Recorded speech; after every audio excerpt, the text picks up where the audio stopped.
wish to hear your voice.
Arohongui, daughter of the moon, was preparing for a feast to celebrate Tsukuhama's return from his war on the first ones of the Edomites. Tafor, son of the forest, asked each of the birds to sacrifice one of their kind for the feast. He gave these offerings to Arohongui, who cooked them in a great firestone pit. Seeing all of those plump birds cooking made Kitava very hungry, and he offered to watch them, to make sure they didn't burn while Arohongui rested during the heat of the day. Arohongui thanked Kitava for his kindness, but while she slept, Kitava ate the cooking birds, flesh, bones, gizzards and all. Upon waking, Arohongui was furious to find that Kitava had lied to her for saying that he would watch the birds when he truly intended to eat them all up. When Tsukuhama arrived home in his mighty canoe, Arohongui asked him to punish Kitava for his selfish gluttony. Tsukuhama, our father of war, agreed and pulled the sharpest tooth from his own mouth. He then asked Arohongui and Tafor to hold Kitava fast while he cut Kitava's face with the tooth. 2 slashes that blinded Kitava and formed a bleeding cross upon his face. From that day forth, Kitava would never be able to promise to watch that which he truly intended to consume.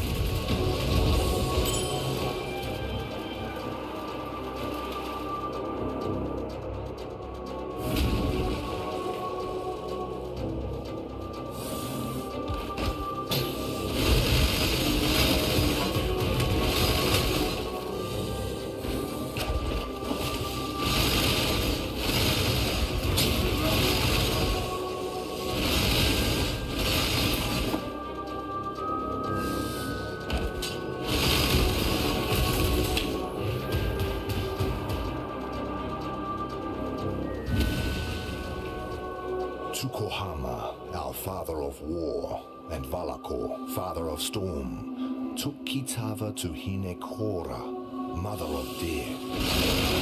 They asked her to kill the greedy Kitava, for surely their tribe would starve if Kitava continued to live among them. But Hinekora refused. Death would not teach Kitava the lesson he needed to. Instead, Hinekora beat Kitava with a whip woven of her own hair. To Kitava, each strand was a searing lash, and so he wore thousands and thousands of blistering lashes across his back, as Hinekora drove him relentlessly into the darkest corner of the underworld. There she left him to suffer, without water or food, for the rest of eternity.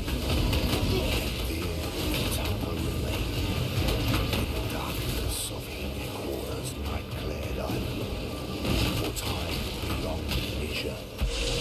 There he suffered, waiting for the day that he could return to the world of light, to slake his scorching thirst and satiate his ravening hunger.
replaced the feast of birds that Kitava had greedily consumed.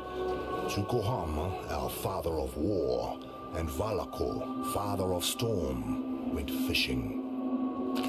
Although Kitava was blind, he could still cast his line and feel when a fish took his bait. So, Tsukuhama and